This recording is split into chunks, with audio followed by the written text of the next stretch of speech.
right. So I'm going to start us off and introduce myself. My name is Erin Kinnan. I am at the Bard Center for Civic Engagement here in New York. So it's 8 a.m. and I'm drinking coffee. So you may be having your afternoon tea. I just want to welcome you to this workshop, which really represents an ongoing partnership between the Open Society University Network and the Talwar Network, where we found a shared interest in centering civic engagement as institutional missions, as a tool for research, as a tool in the classroom, and for students, faculty, and staff to also use as a tool to address or intervene or disrupt social injustice and to find innovative solutions to the problems that we see around us.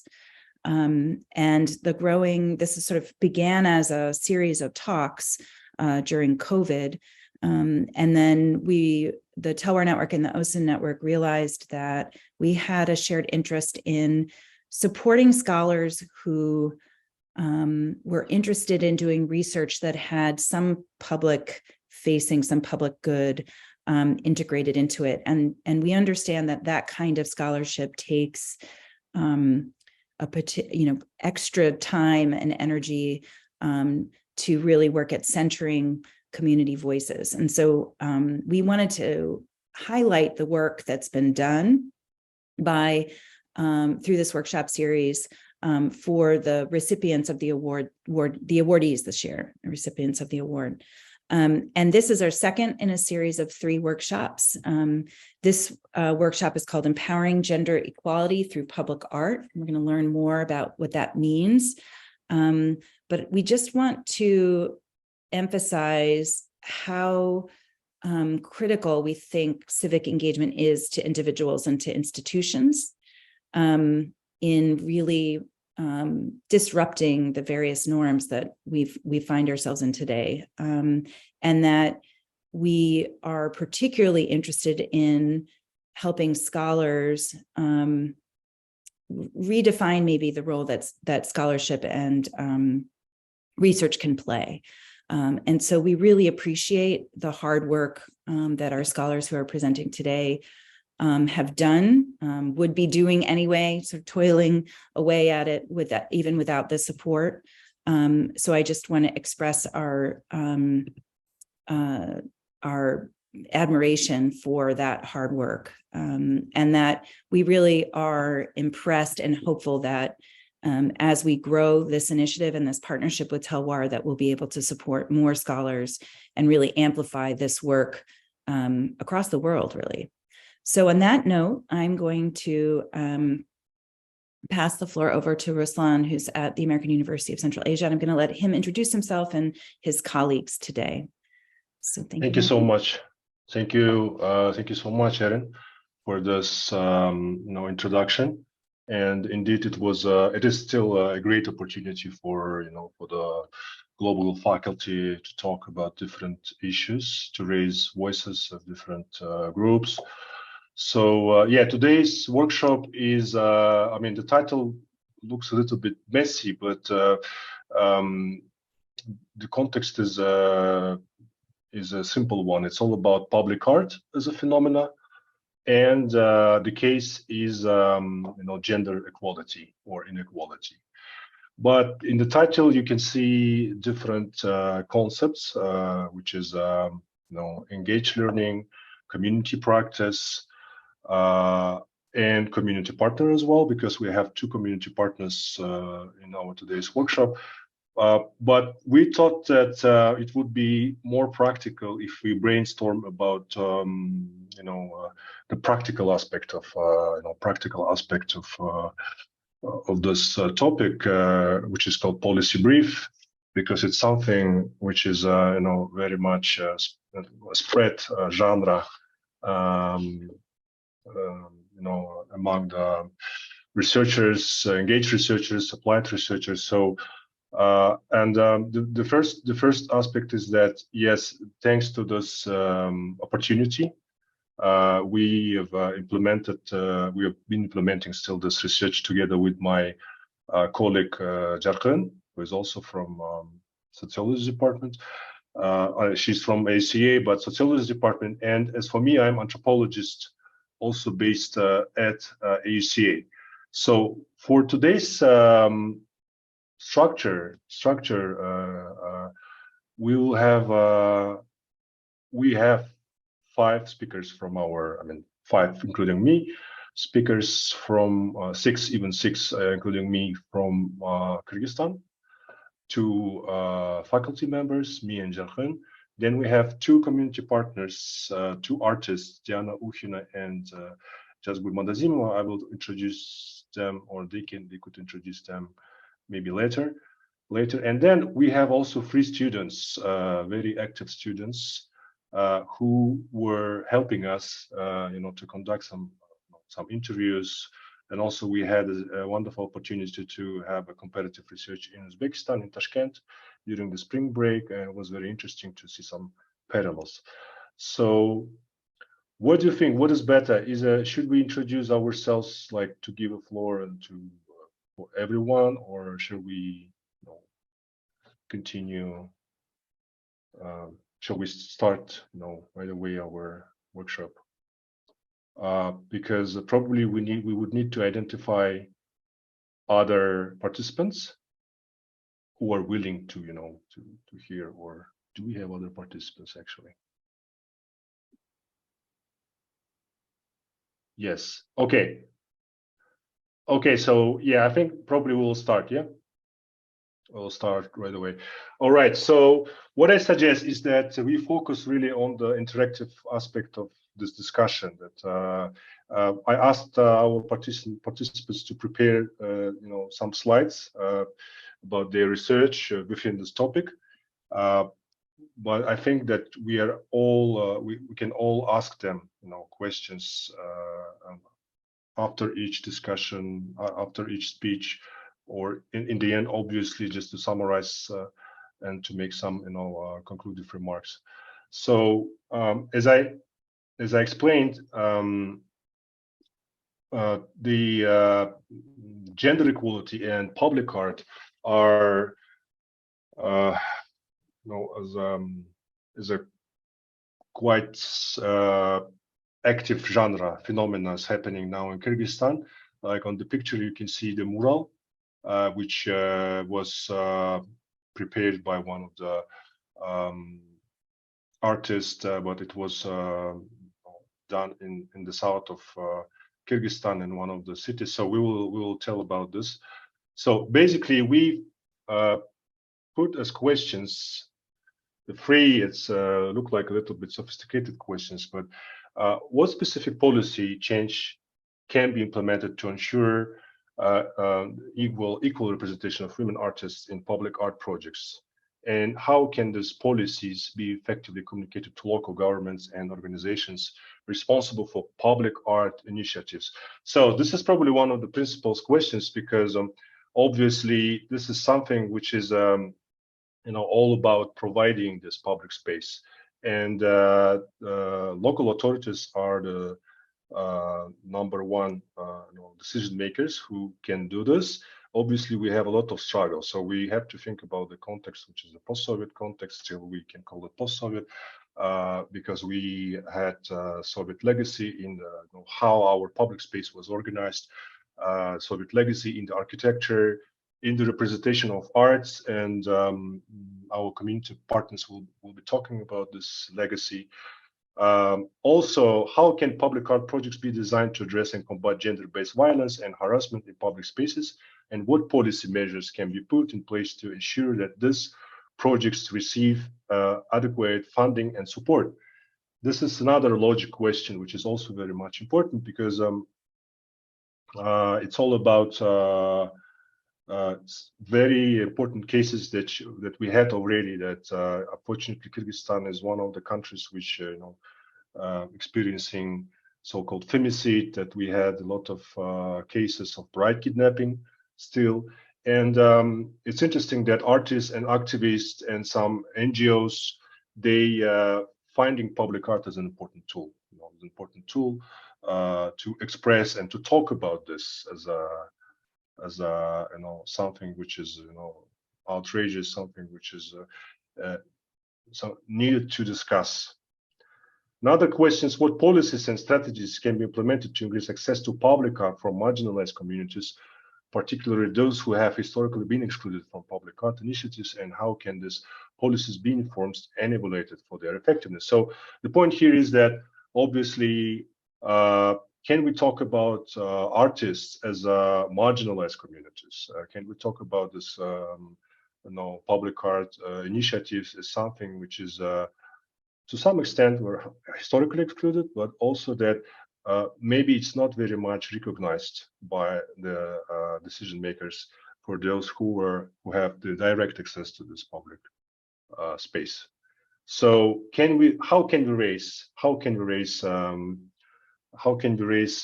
our voice, both from the artistic point of view as a artist community, then as a faculty, as a scholars who are engaged more in the academic discourse from different disciplines, decision makers, but also students. Yes, students, because we've been living in the period when engaged learning, applied research, especially in the context of liberal arts college, liberal arts education, is very much encouraged. So today, what I suggest is that we're really focusing on the real steps, of how can we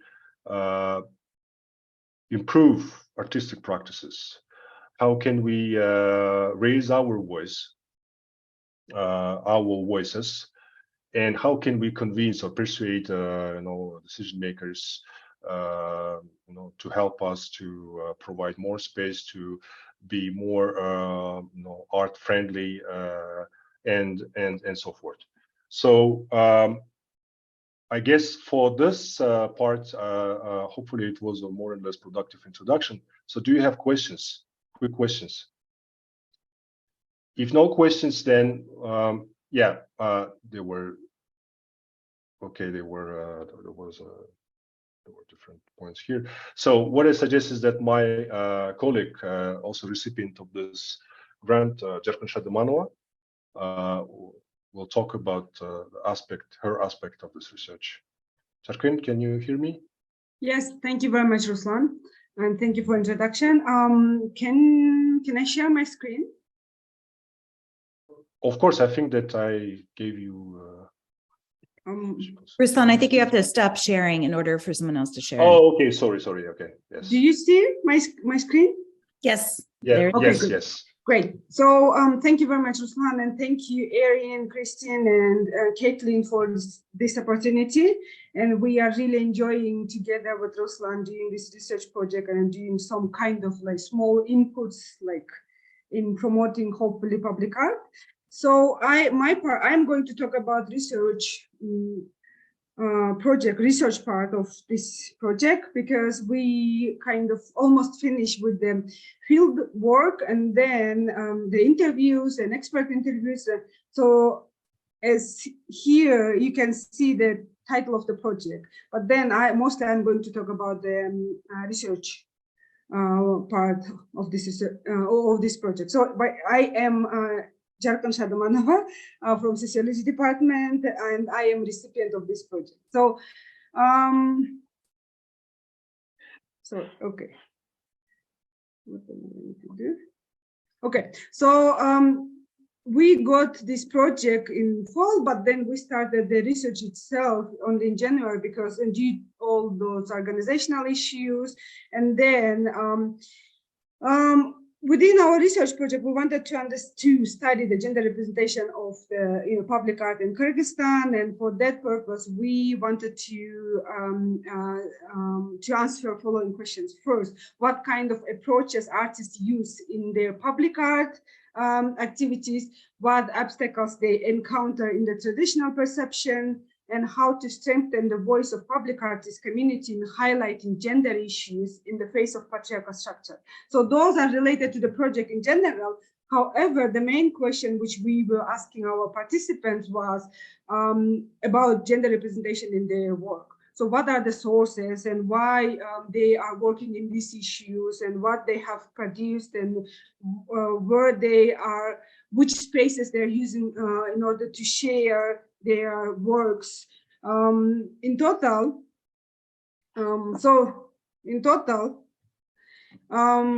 we have done 20 interviews with the most prominent public artists in Kyrgyzstan. So those are the painters, those are the illustrators, and then we also have a sculpture. So here are the and film directors, those who are working and producing the documentary films or any other type of the cinematography where they are representing women issues. So currently, for example, Nur Jamal Karamoldova, she's also a recipient of this grant. She just produced a documentary, crime documentary film about Aizada's case. Aizada is the young girl who was kidnapped and then brutally raped and killed by her kidnapper, and she actually produced together with her team the documentary film about this case. So and then she was actually referring to the social, legal, and economic aspects of this bride kidnapping issue.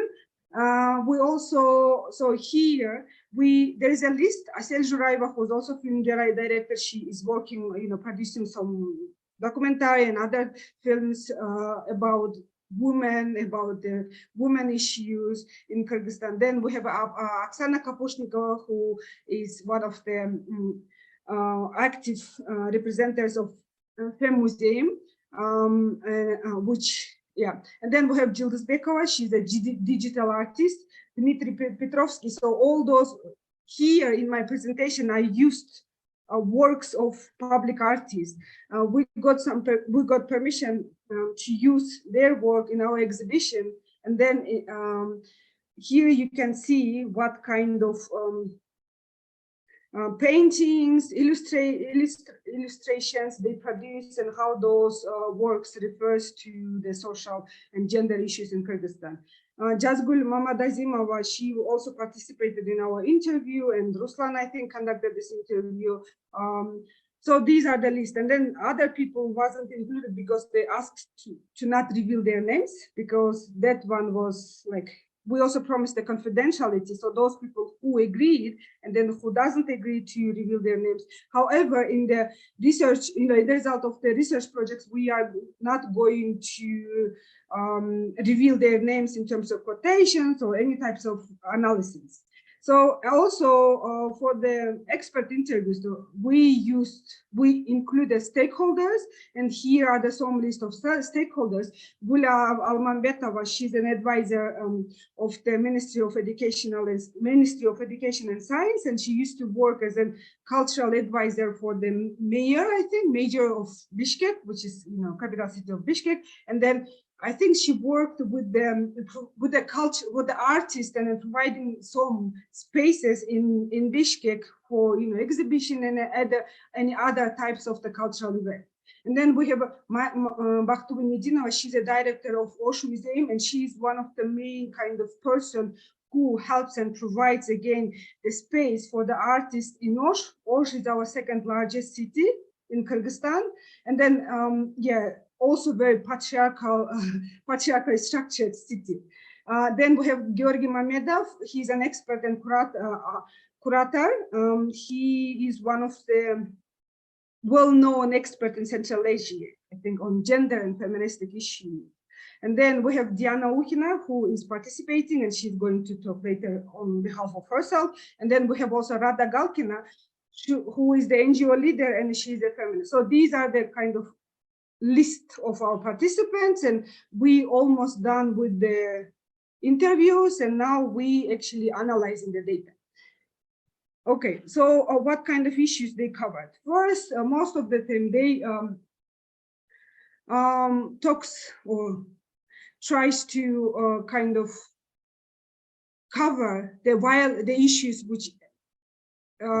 which refers to the violence against women and girls in Kyrgyzstan. And then these in the pictures you can see. So these pictures was actually drawn by Tatiana Zelenskaya, who's also participated in our research. And then she is one of the most famous, let's say, illustrator who always says something about social and especially gender issues in Kyrgyzstan. And then her illustrations are shared widely. So all those kind of pictures, illustrations refers to one or another case which happened in Kyrgyzstan. So first one is about bride kidnapping. Second one, this one, is about the woman who actually was abused by husband, and then actually this is real case. You can see how like the position, the status in women's status in Kyrgyzstan from these pictures. And then this one is about Bakken, where we had a invasion, let's say, from Tajikistan, and then a lot of people suffered in the south border of the Kyrgyzstan. And then our artist also works or talks about the, let's say, bride kidnapping. Example might be Nurjamal Karamoldov's documentary film, which was presented, I think, months ago, and she actually is going to present her work at the AC as well. And then they talk a lot about patriarchal norms, so from different from different perspectives. And then some of the works they referred to the glass ceiling in the workplaces, when the woman actually cannot achieve at the same level as a male co-worker, and also the promotion would be very kind of challenging for the female workers. Then another part, so this is preliminary kind of analysis. So we haven't finished the analysis itself, but then this is kind of preliminary analysis, and then most of the time our participants told about censorship, self-censorship. So there is a patriarchal censorship. However, they have to control themselves in order to kind of decide what they can present publicly, what they can share publicly, openly. So that is why they were most of the time referring to the self-censorship issues, because it's not only, they not only afraid about their security, but also the securities of their family members. And for example, one of our artists said that when I am drawing, my kind of mother, my parents always come to me and say that, come on, you have children, and you have to be very careful because your children is very young, and then you don't know what will happen. So that is why when she is kind of sharing her works, she should be very, very careful in order to not have problems or the attacks towards her, from kind of patriarchal organizations, let's say. And then second, they also said that artists should choose very careful what to share with publicly. Artists should adapt to the existing patriarchal structure. And then most of our artists say that they try to avoid the political issues in the country, because they say that the censorship they are kind of feeling or facing from the state when they talk about political aspects in Kyrgyzstan. And currently, the civil society, civic activists are facing very difficult times. And then the government is adjusting some kind of legal norms, which is eliminating some kind of rights and so on and so on. So that is why lately artists say that they try to avoid political sensitive topics in their works, and most probably they will not, even if they produce something, they will not share this one publicly. But then we know what kind of, the artists are very kind of interesting people, and then when they think about something, they always kind of reflect on it. And then the result of this reflection should be some kind of work, illustrations, paintings, or the sculpture or whatever. So even if they produce, they try to keep it in a private kind of sphere without sharing that one publicly. Next, this one is actually, this illustration of the drawing refers to the March 8th march, which happened, I think, if I'm not mistaken, 3 years ago, Ruslan, or 4 years ago. I think so, yeah, several years ago. So when the participants of this march was arrested by the police officer, and that is a really real case. And then so these are the reality which are kind of reflect, shared or reflected our artists, and then they produced like in this way or in any other way about the real kind of issues which are happening in a society. So and then and then when we also asked what kind of channels do they use in order to share their works, and then most of the time, because most of the time they use social media channels, and on the first place it was an Instagram, and they have really quite good number of the followers. Like, I mean, of course, comparing, it depends on what kind of country, right? Kyrgyzstan is a small country, and we have, I think, 7 million of population. And then if you have like more than several thousand of followers, then you are quite, let's say, influencer. And these artists, they have more than thousands followers. And that is why, especially in Instagram, and also I didn't include the TikTok, and then most of the time they say that they will share their works through the Instagram, and they will get the feedback from their followers. So that is one source. And then Telegram, they use mostly like in a private matters, especially with the co-workers, with some kind of groups, feminist groups, or the community, artist communities, where they share their kind of real thoughts about the issues. And then there was a Facebook, but then these days Facebook is going down compared to the Instagram. And then they said that exhibition also another space when they share their works, especially if it is organized by someone, because organizing the exhibition is quite pricey, and then most of the time artists cannot afford, because government doesn't support them at all, and they have to, they're working on self-financing, right? And then when they organize different kind of exhibition, it should come from some sources. If there is no any funding, they should pay from their pockets, and then organizing exhibition is quite costly. And that is why if one organization of one event is going on, so sometimes they will be asked to participate and to share their works, and so that is why they actually name the exhibition as another channel for sharing their works. So okay, this so another thing is that this sculpture was produced by Tamila Mamata. She's only one, I think. She participated in our research project, and she's a sculptor. And then she creates, so her gender works related mostly like first different social issues which are going on in the country, or the prominent Kyrgyz women. So in this case, first is that Tatlıbebe Tursun. Do you remind me the surname? Tatlıbebe Tursun. Tursunbayeva. Oh, thank you very much, Diana. Tursunbayeva. She is one of the. She was Soviet.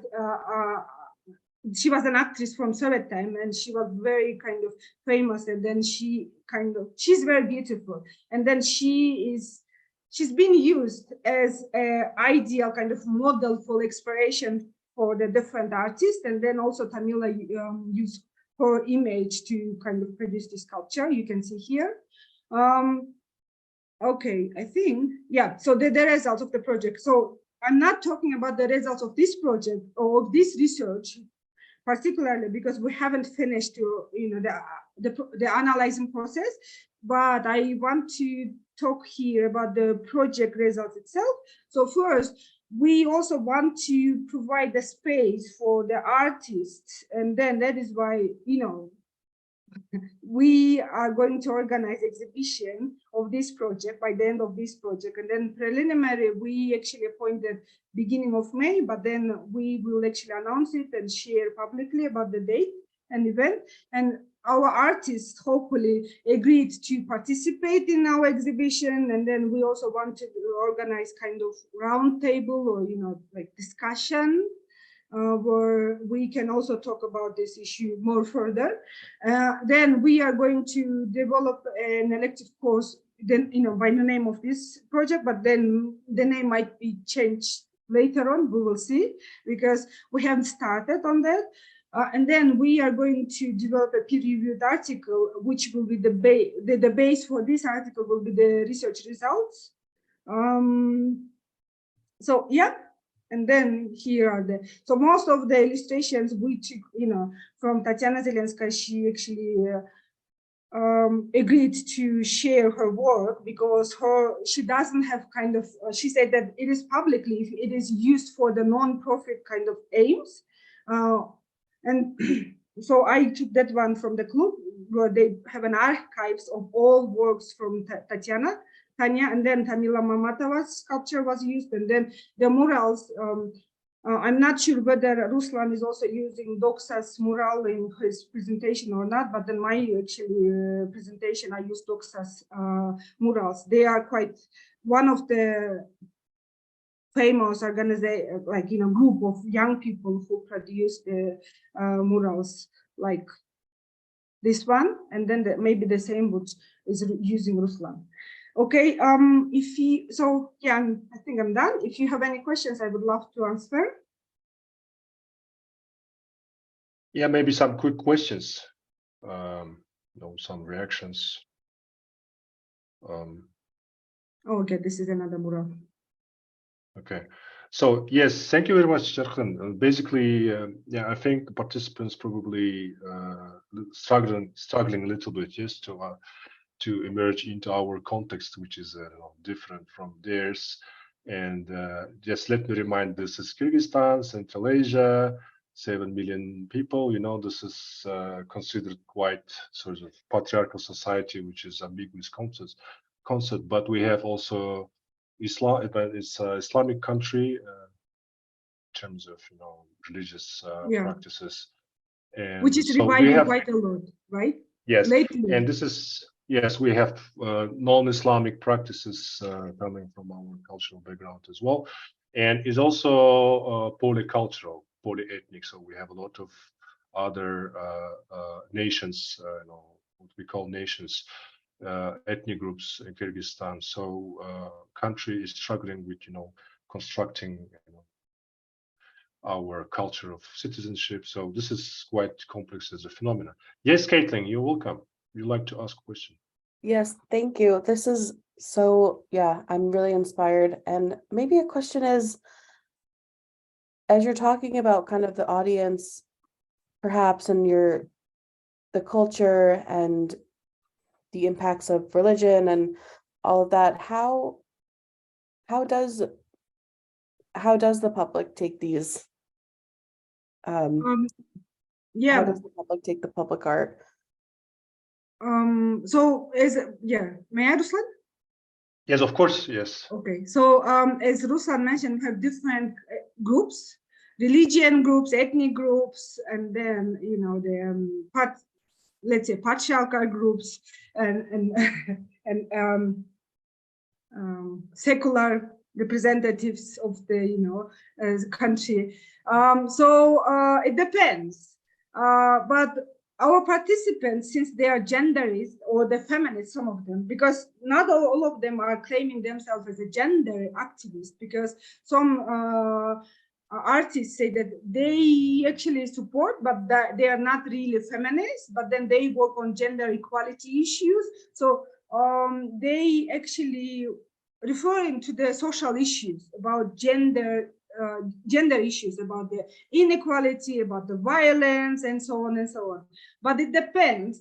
However, majority of them, they said that they kind of avoid the religious issues to work on.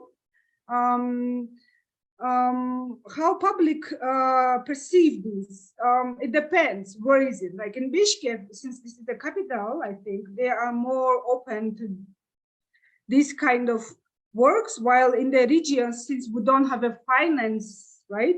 And most of the time our artists don't go to the regions in order to present their work, and then how the public in, let's say, in the regions get access to their works.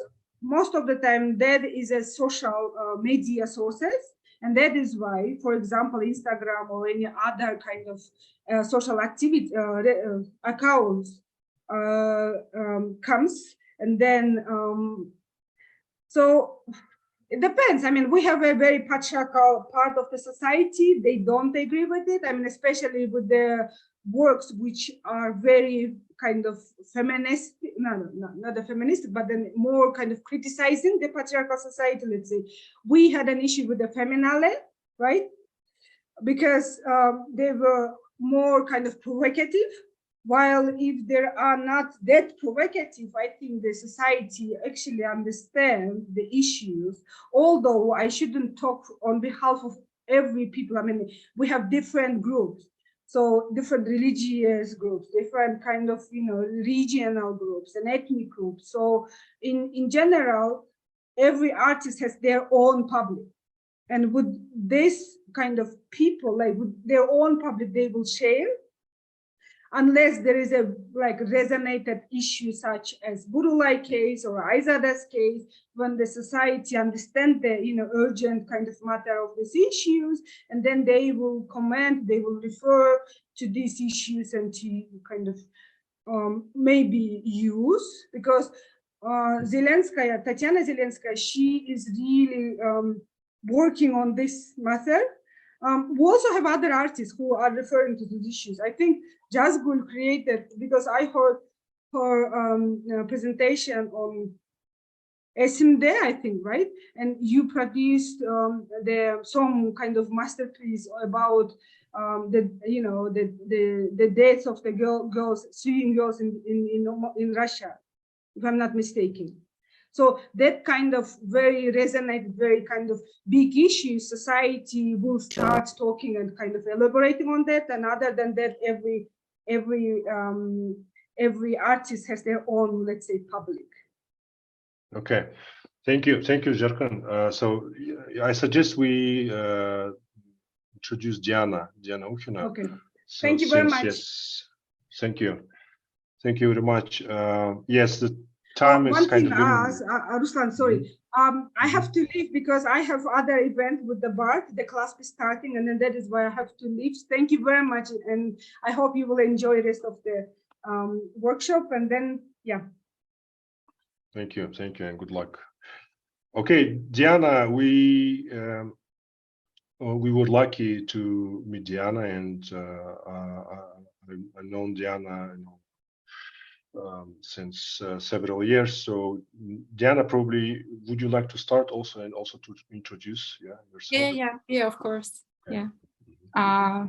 So thank you for the first two presentations, and it was interesting to see what kind of pre-results you have concerning the research.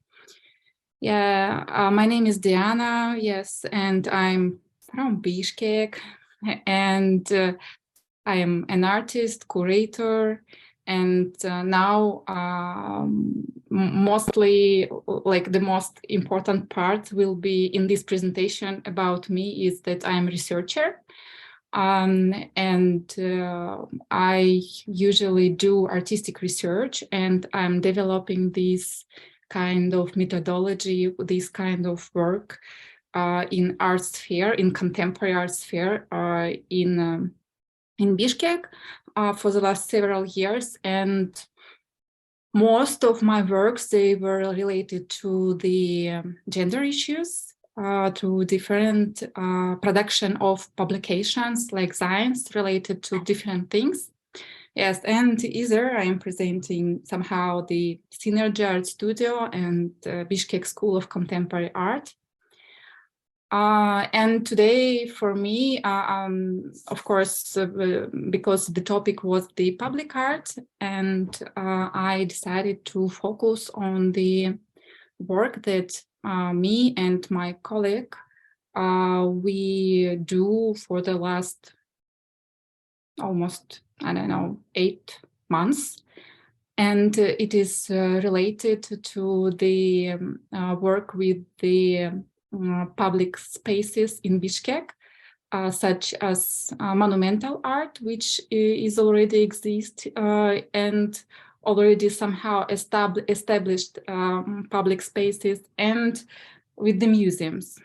And for this last 2 years, I just mentioned, and then I will follow the presentation, because it is important to mention that for the last 2 years, I did the curatorial and artistic research about the fine art, art history of fine art of Kyrgyzstan for the last 100 years, based on the our main museum of art, Kyrgyz National Museum of Fine Art.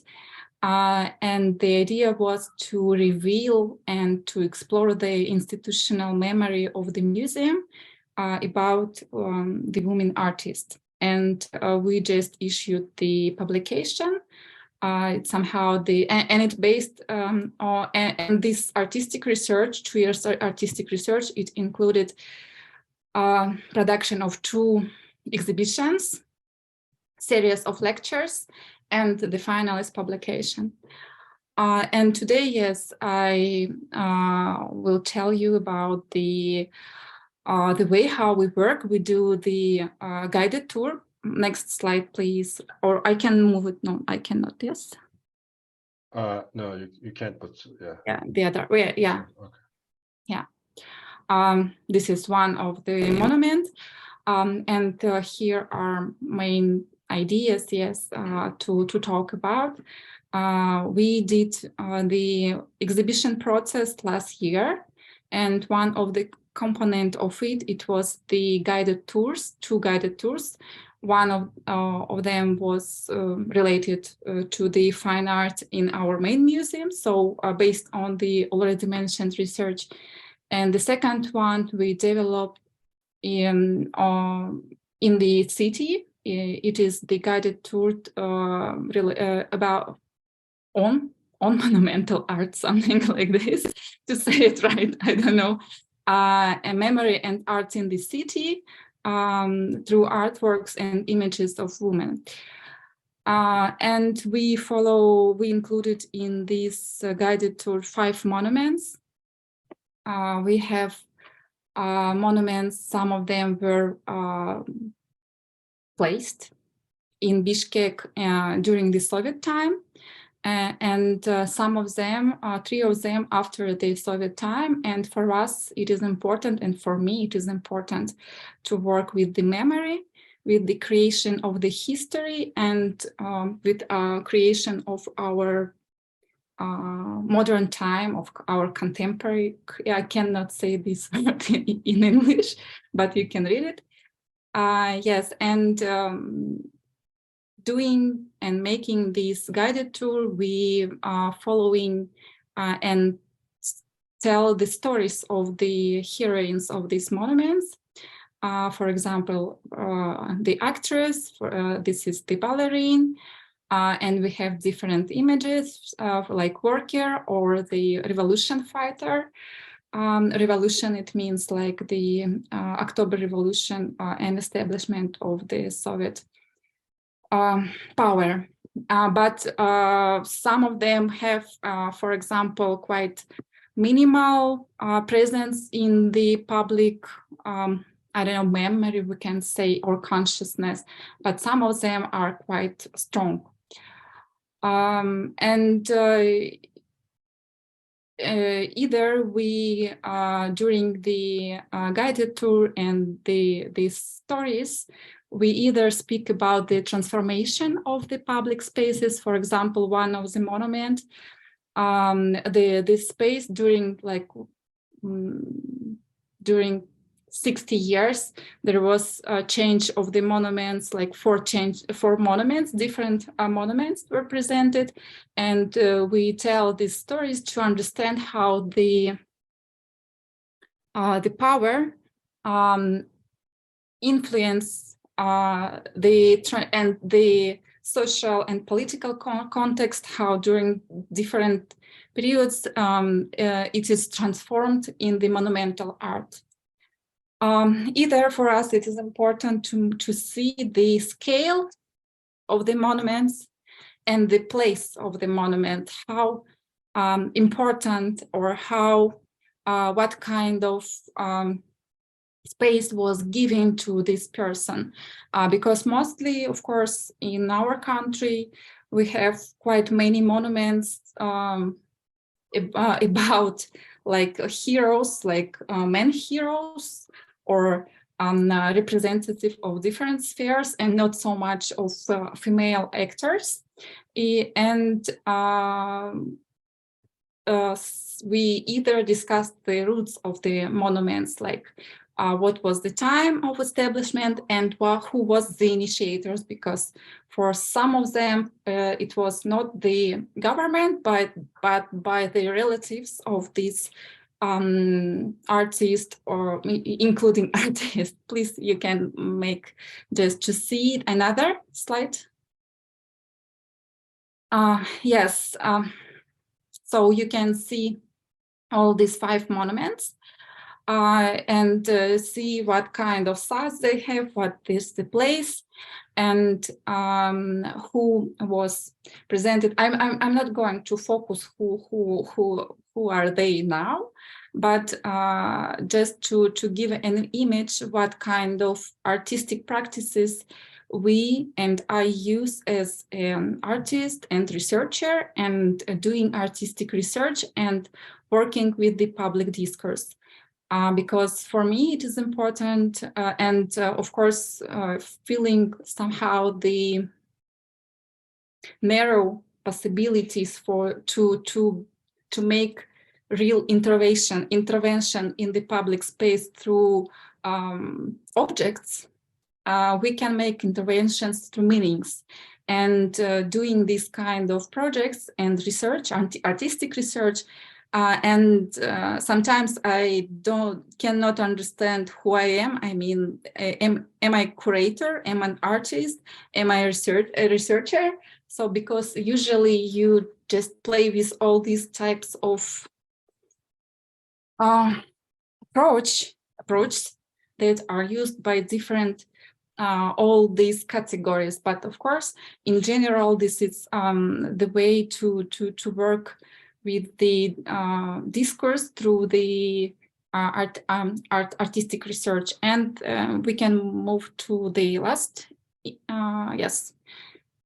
And here I make somehow, I have 5 minutes to make some kind of reflection, maybe, and to make the, yes. This is the way how I work as independent curator and researcher and artist, and either the way how we work as Bishkek School of Contemporary Art, for example, with museums, and either we use like gardens in the city and park as a space, for example, where we can meet and discuss different things related to art, and how we can realize our right to work and right to produce the discourse in the city, in the public spaces, and working with this, for example, already existed public, somehow, I don't know, monumental art in public spaces, and working with the museum as a public space. For me, it is important to realize my right to work with cultural and artistic heritage, because it is one of the way how we can speak and reveal some kind of issues related to gender. And I like that in Bishkek, we have quite different artists who work with different approaches. And what was and still interesting for me, it is to make the reinterpretation of the history or reclaiming it, and producing the modern narrative through this work. Either this is the reclaiming of the history and this city to ourselves.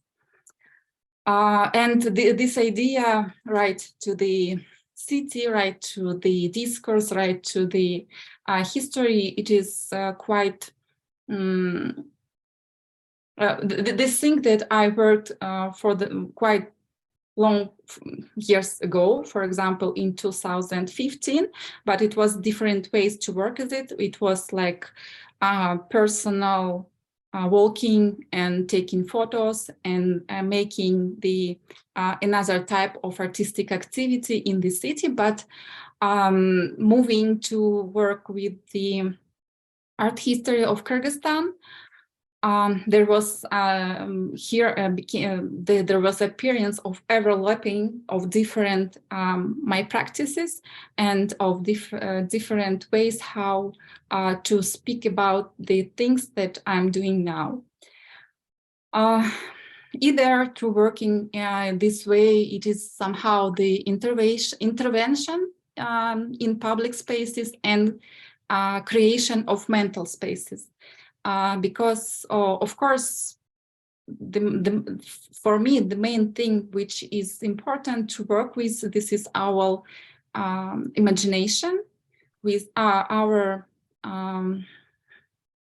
production of ideas and creation of mental spaces, because as it was already mentioned by Jarkyn, that it's not an easy, for example, to organize an exhibition related to the, for example, sources that you have to have. But either it is not an easy task to make the intervention or to do something in a public space and which will be sustainable, which and it is related to different things. So, but we can produce our spaces and we can raise different questions related and issues related to gender issues, and not only by creating these mental spaces. And what is either important for me, it is to speak and to reveal visual and discursive presence of women in society as producers of this society. And for example, all these monuments that was mentioned, all these women somehow could be the role model, I don't know, just to say it like in a simple way, yes, that could inspire girls, and not only girls, but either people who can feel that and who can see that it is totally normal that women, she can be equal producers of the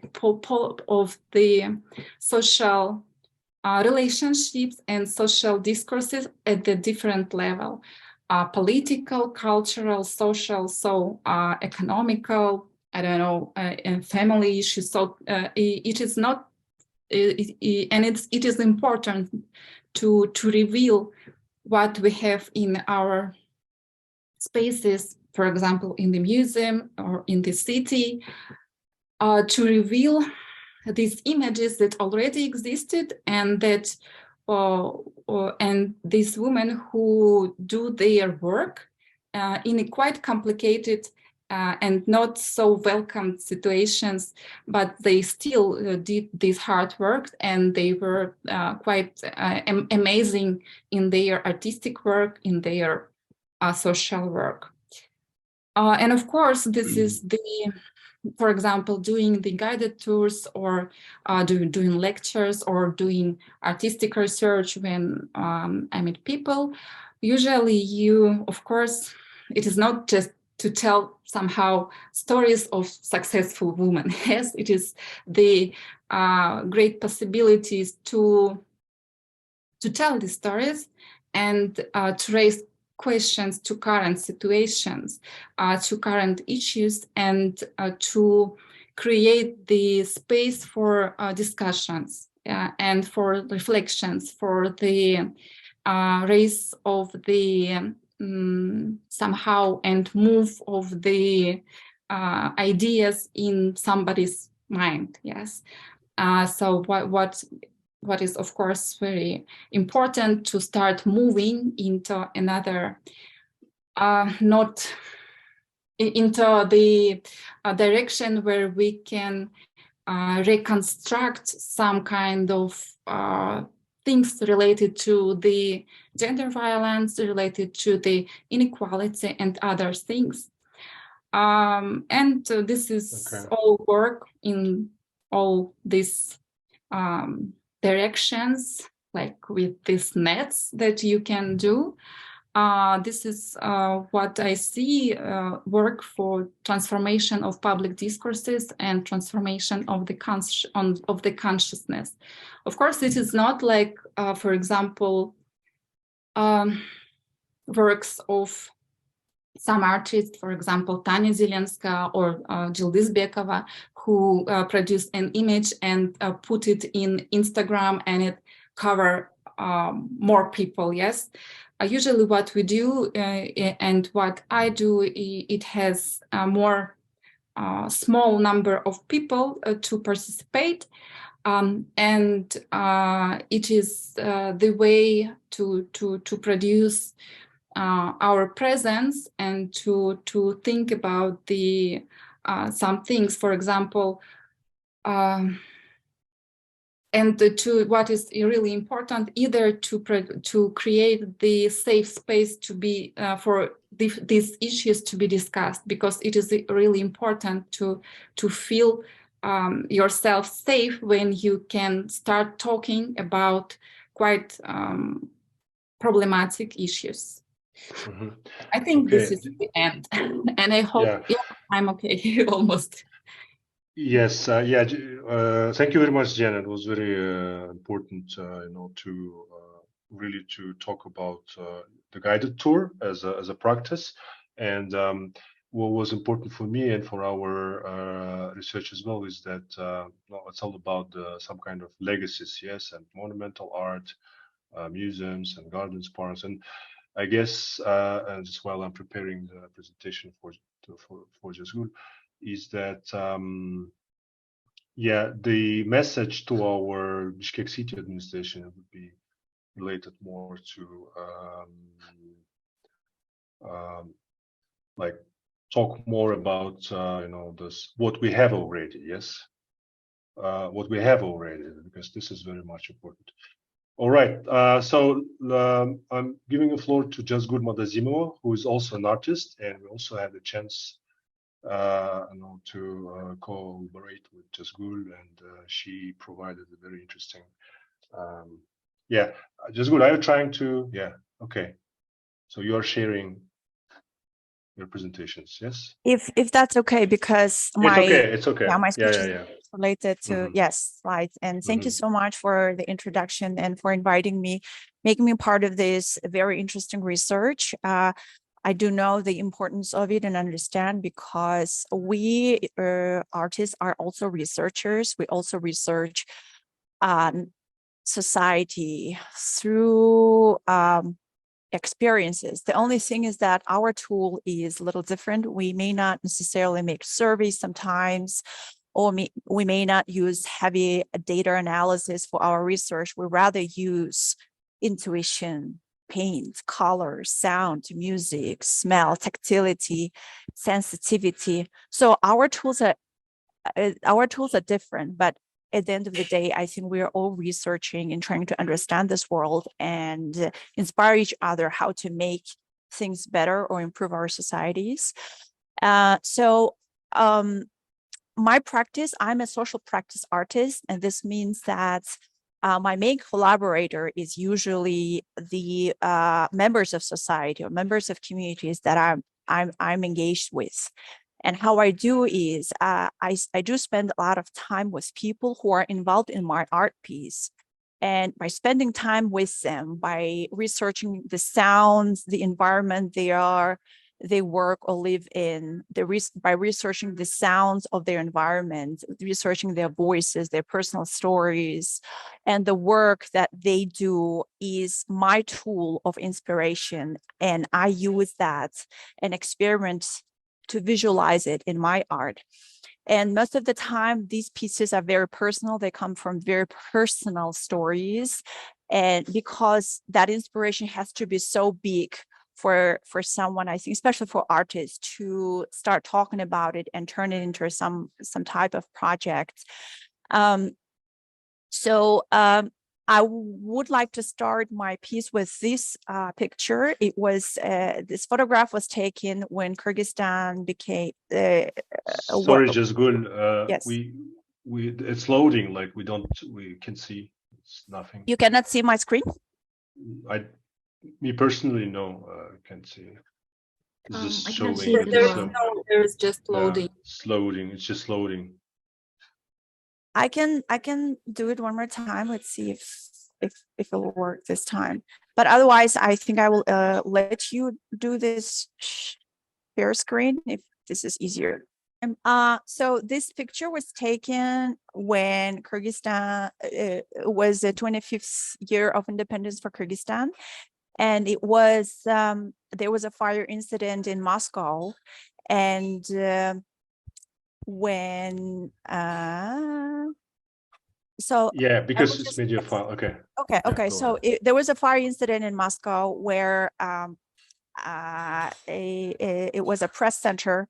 And that fire incident happened because of the very poor security or safety issues, and due to which is usually a result of corruption. So the reason why I talk about this incident is because, next slide, please. Most of the people, or 17 people out of 18 who died or who became the victims of this fire incident were the migrants, the labor migrants. To be more specific, they were 17 women from Kyrgyzstan who were working in Russia, and the people who work from Kyrgyzstan are usually, they are labored in areas of service or in areas of shadow economy where they get paid lower than citizens of Russia, and also they're employed in lower skilled areas of the economy.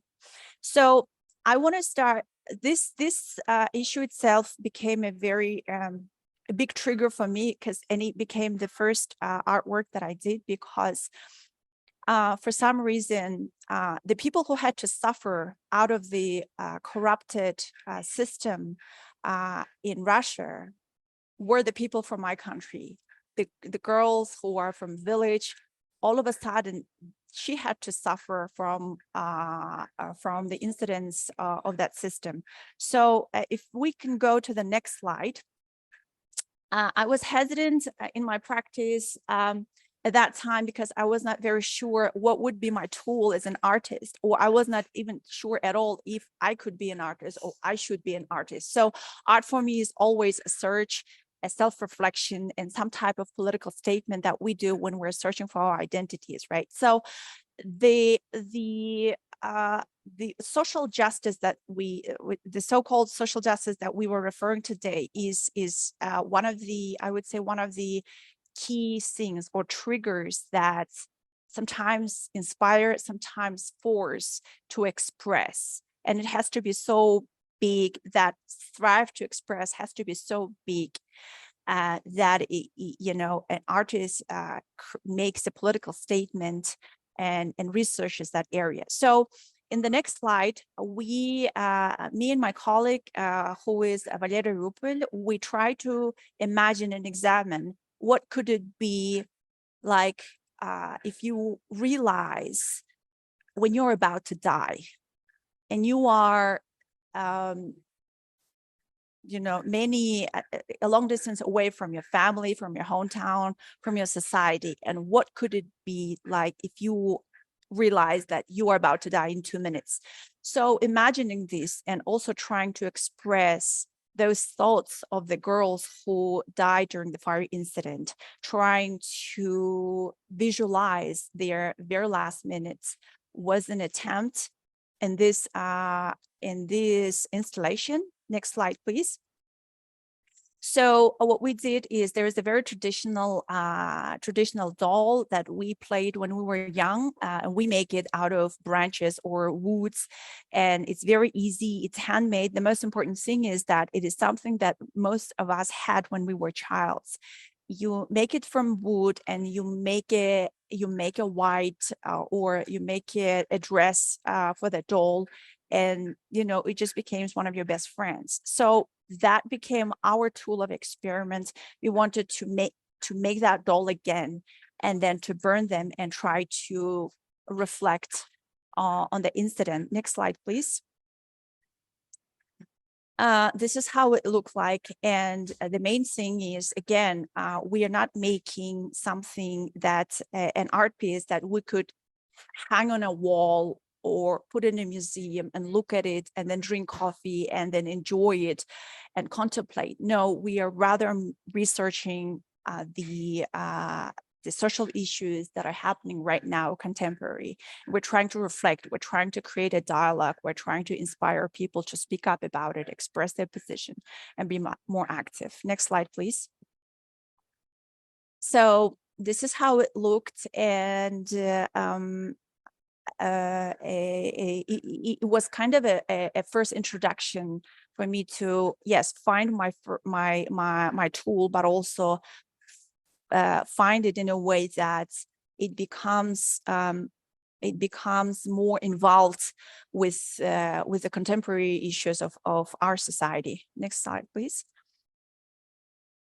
The next piece is called Mother Tongue. It's a performative installation, and the reason why the previous incident was so sensitive for me was because my family was heavily impacted by migration. So I was born in 1990s. That was one of the most difficult recent parts of our history when Soviet Union collapsed, and it was unexpected, and our countries started facing very difficult times, especially economically. And my mother was one of those people who had to leave their children to husbands or to their parents and work in Russia. So the issues of migration, especially women who are going through this situation, has always been something interesting for me, and I researched it through the personal stories of such women. Next slide, please.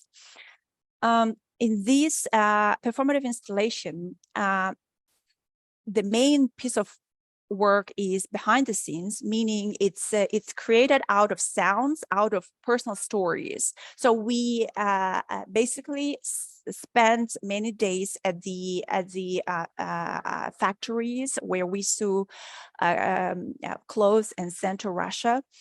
And we spent times there researching these people, how they spend their time, what do they face on their way to work, what do they think about it? Because the environment of factory is so loud that it's not easy to have a dialogue with each other, except you really have to keep most of the things inside, and you're basically forced to be part of the machine that cannot speak, right? So, and also we try to talk with them, have a dialogue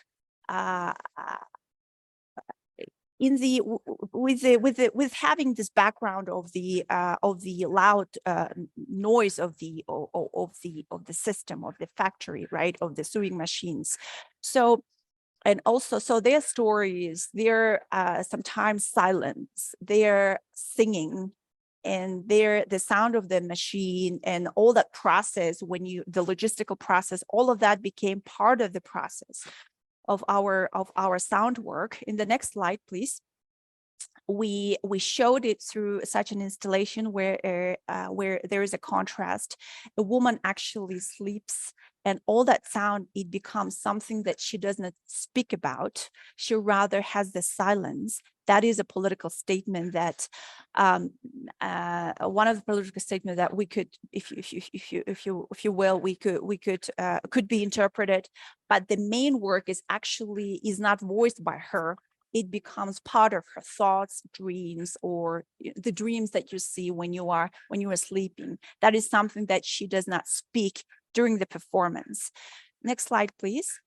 And also one important thing to note is that when it comes to art, especially I think younger artists who are more or less have similar political views, they have there is a collaboration between artists of countries of Central Asia, Kyrgyzstan, Uzbekistan, Kazakhstan, Tajikistan.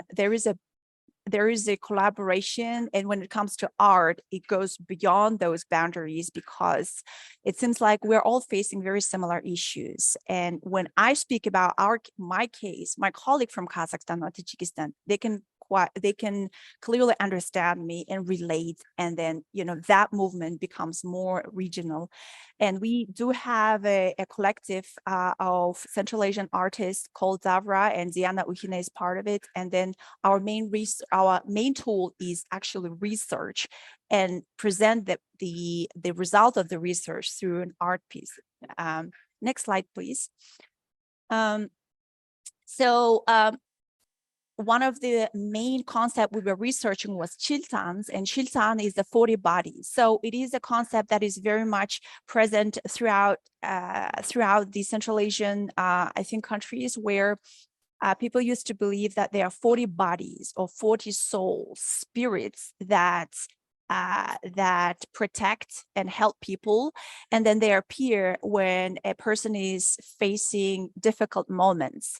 But the problem is we cannot see those. Sometimes they turn into people, sometimes they turn into animals, sometimes they turn into plants or different types of spirits.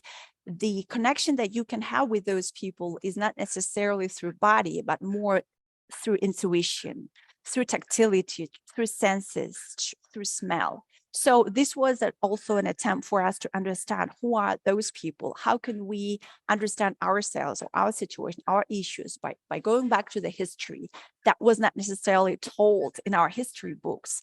How can we search for healing? How can we work on national traumas, social traumas, by looking back at the history and researching and rewriting it by ourselves? Next slide, please.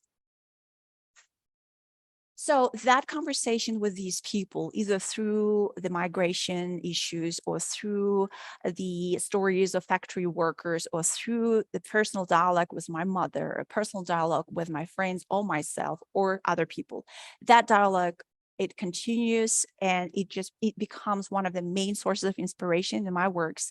And then every time its form changes. In the next slide, if we can show, this is another example. It's called Mons Pubis Veneris. This was the second art piece that I did in my artistic journey. And that was the time when I was facing this dilemma that women face very often here in Central Asia, that when you really have to sometimes you have to make a choice between family and career, and that pressure can be quite hard. And understanding that dilemma, trying to express it and research it through this piece it turned into Mons Pubis Veneris. If we can go to the next slide. It is made of the cutouts of fabric that is left from the process of sewing clothes. So basically, when we were conversing or the sound with the connection. I don't know. Can you give me a signal if you can hear me or not? I can hear you. Yep, we can hear you. Okay. Then I think I will continue. Okay. Okay, so we experiment with the fabric cutouts that are usually just burned and or thrown away, or they become another challenge for an environment. So what we did is we collected those pieces from the sewing process, and we turned it into braids of hair. If we can go to the next slide. Ruslan, can you please show the next slide? Yes, sorry, it was sorry, something happened to the connection. Okay, so basically we have 10 minutes left, as far as I understood, for the whole workshop. Can we do a little bit more, or it should be, go ahead, Tazur, and then.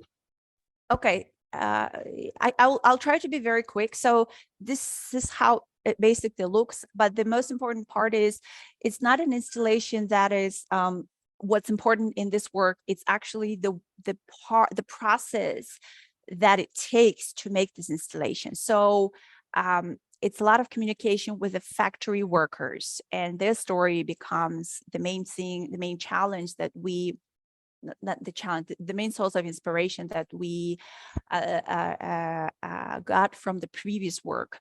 And in this work, the girls, these artists from Davra, the collective, we braided throughout 10 days, and braiding together and doing something collectively and healing ourselves or making that connection while braiding hair is by itself a process of research for us. And this is a pubic hair. When it was one of the first time when I faced the face censorship while being questioned for my art, like why do I art? Why should I do art instead of making family? That was the question when I faced that for me was not really easy to understand, because why do I have to make a choice between family and art, between my career or family? So this was a piece where I explored and making the hair grow and heavy and wild and leaving it under the museum. This was made under the museum where our roots live, where hidden stories could be kept, was part of the installation. Next slide, please. Okay. Yes, next slide. Yes, okay, so this is the next work. It's called Personal is Political. Next slide, please. This was made out of the field research that two designers, Aidaya Sangulova and Emil Silekov, they made a research of national traditional costumes, and it was revealed that the intimate or the menstruation aprons used to look like this. So the reconstruction of very private, very hygiene pieces of clothes, and actually hanging it outside. We usually hide it, we usually don't speak about it, but actually hanging it outside and making a statement that turning a very personal thing and putting in public is a visual representation of it. But Personal is Political is the name of it, which comes from the 60s, the second wave of feminist movement, where the personal issues should be treated as political issues, because that is where inequality happens. By not speaking about personal issues, by not putting it into political agenda, we are not helping ourselves in creating equality. So that is part of that statement. If we go to the next slide. Yes, next slide, please. I would like to finish with this work, which is called I Could Fly in My Dreams. Next slide, please. It's a public art which is created as part of Cold Fest Music Festival. But the main piece in here is if when it's put in front of the lake, and it has a stairs, the steps that you take, and there's only one seat for a person to sit and contemplate and have the dialogue, not necessarily with people, but with nature, with the lake, with the sky, or with the earth. This, if we go to the next slide, this was kind of a transition in the work, where right now we're very much struggling in our attempt to understand our history ourselves and trying to make sense of it, and how can we rewrite our own history and research and understand, right? So what if we try to understand it, not necessarily looking at our race, looking at our ethnicity, looking at our recent political history, but how can we make sense of it by looking in the stars, by looking for them through the nature, through beyond human, beyond the most immediate realm we have. So, and that is, I think, if we go to the next slide, that would be the last one. Thank you so much for your attention. Thank you. Just got a very nice picture in the end of the presentation, and I like the whole presentation. So any quick questions so far, reactions regarding this last speaker? If not, so I guess we have, the time is almost up. So we have, like, let's say 10 minutes, because we also started a little bit late. So I would like just to give a floor to our students, and yeah, go ahead. We have some minutes left. Okay, let me share it. Okay.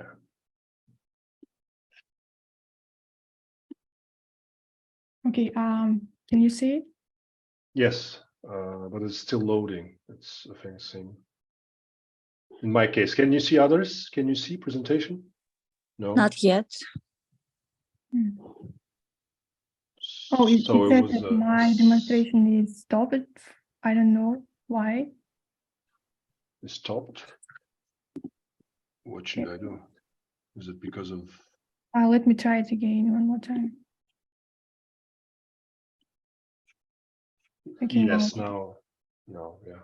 Okay. Hi everyone. My name is Sizim, and I'm a senior student at the UCA, majoring in anthropology program.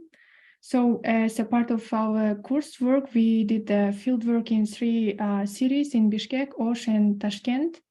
So I will talk about murals on rights and opportunities of women in Bishkek. So I took 2 cases. First is mural, which was devoted for Burulay Turdalı Kızı. She was a 21 years old medical college student, and then she was kidnapped and then murdered by her abductor in the police station. And this mural was drawn by the Doxa art group on the facade of her dormitory, of the medical college dormitory where she was studying. And this work was designed to draw public attention to the problem of gender-based violence, in particular violence against women and girls. And it calls to end practice like bride kidnapping and forced marriage. So after her case, actually laws in Kyrgyzstan were more strengthened towards violence against women, and her abductor was sent to the prison for 20 years. And then the second case is this is a new mural which was drawn this year. It's called Rahimov, which translates "I can." It's also in Bishkek. So this was drawn by another art group, which is Basic Colors. They created it in Bishkek, and it's dedicated to the rights and opportunities of women, in particularly in Kyrgyzstan. And the goal of this project is to motivate women to believe in themselves, not to forget to dream, to seek and find inner strength, to move forward to their dreams, and in spite of the difficulties they face every day. And the important thing, so the importance of engaged learning for me was that since we took this class, and the we did this project. We did engaged learning during this course. So I think I proved 3 aspects in this course. So I improved critical thinking and better collaboration skills, and increased motivation to learn by engaging with different things. And also we did these field works outside of the classrooms in 3 different cities, and it was very interesting. Yeah, so since we don't have much time, I will give floor to another student. Thank you. Hello, everyone. My name is Shahzada. I'm using my phone. I think the sound is better. So I'm going to talk about the digital art and how it is influencing in Kyrgyzstan. The next slide, please. Digital art can be considered as a public art when it's displayed, shared, or accessible to the general public in public spaces and through the public platforms. And here we have digital art, which falls into this category in several ways. We have digital art installations, online platform and social media, public events and festivals, and public compositions and collaborations.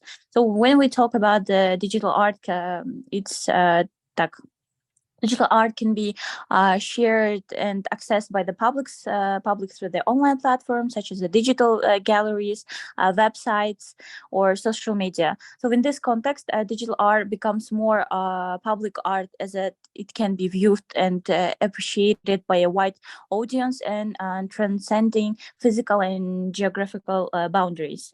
So next slide, please. So here we have the artists, and as before, Janara, she mentioned about the Tatiana Zelenskaya. She's an artist and civic activist from Kyrgyzstan, and she used online platform and social media for her works, which is a digital painting and drawing, and as well as a video and animations. So the influence of the digital art on gender in Kyrgyzstan can be considered in the terms of representation, empowerment, and opportunities. Next slide, please. So digital art as it can serve as a tool for self-expression and empowerment, especially for women and the other marginalized gender groups in Kyrgyzstan, by giving these individuals a mean to share their stories, experiences, and perspectives. Digital art amplifying their voices and can help foster a more inclusive and equitable societies. Here you can see in the left side the white screenshot. It's from the Globe website, which is a news organization. They collaborate and work with Tatiana Zelenskaya for several years. And here the stories about the Kyrgyz girl who tell you how they were kidnapped for marriage and how it even ended. And they called it Once I Was Kidnapped. And it's more about the animation. Now we don't have time, so I cannot show you. And in the middle, we have a girl, previous slide. Yeah, girl, which we can say about the opportunities. It says "Kızga 40 uydan koldo." When we translate, it says girls should be supported by 40 men. This is not just 40. Why it's 40, right? Because we have a proverb which says girls shouldn't be limited to 40 houses. Should be limited. Kızga 40 uydan тыю. So she did it for the International Girls' Days, which were October 11. And with this, she wanted to show that most of the girls are under the pressure of stereotypes while studying and choosing some professions. And they thought that they choose the profession that they're choosing is not suitable for women. And most of the girls who are getting this kind of awards, it's from the architecture, science, and IT girls. And as well as the social awareness and activism. Next slide. Digital art utilizing to raise awareness about the gender-related issues in Kyrgyzstan, such as gender-based violence, discrimination, and inequality. So Zelenskaya, she created this kind of illustration. You can see here the picture shows that a woman with a short hair who had in a behind of a bar, and in a bar of the cage are the stems of the roses you can see here. They are also the shadows of the other woman behind this woman. And the illustration says freedom instead of lovers. So instead of lovers, I want freedom and peace. But actually, this is more deep because it's demanded freedom of political prisoner. And we don't have time. So in summary, the influence of digital art on gender in Kyrgyzstan manifests in representation, empowerment, opportunities, and social awareness by promoting diverse and inclusive representation of gender empowerment, marginalized individuals, creating equal opportunities, and raise awareness about the gender-related issues. Digital art contributes to more equitable and inclusive society in Kyrgyzstan. Next slide. And at the end, I just want to tell the importance of the engaging learning. Engaged learning is an important for me because it promotes better understanding and retention of information, active learning strategies such as a discussion, problem solving, and group activities. It helped me develop critical thinking skills, increased my motivation and interest to this kind of topics, and enable to personalize learning and enhance collaboration, communication, and responsibility among us as a students. Thank you so much. Thank you. Thank you. Yes, very quickly. Yes, Alia, please go ahead. Just. Okay. Yeah. So I will just quickly then tell you about our field trip, like the arts we did research in Tashkent and Osh. So next, please. The one in the Osh was painted by the Vera Adrianova, it was mentioned before. Next slide, please, Susan. So this painting was it was painted by Vera Adrianova in the building, and the main outcome was that in this building in Osh, it was the problem that this painting was hidden in place and it was not open to the visible for the people living in this area. And generally, like this painting was in the beginning different because the idea of the artist Vera Adrianova was to draw the hands on the bottom to show the fact that, can you please return to the previous slide, to show that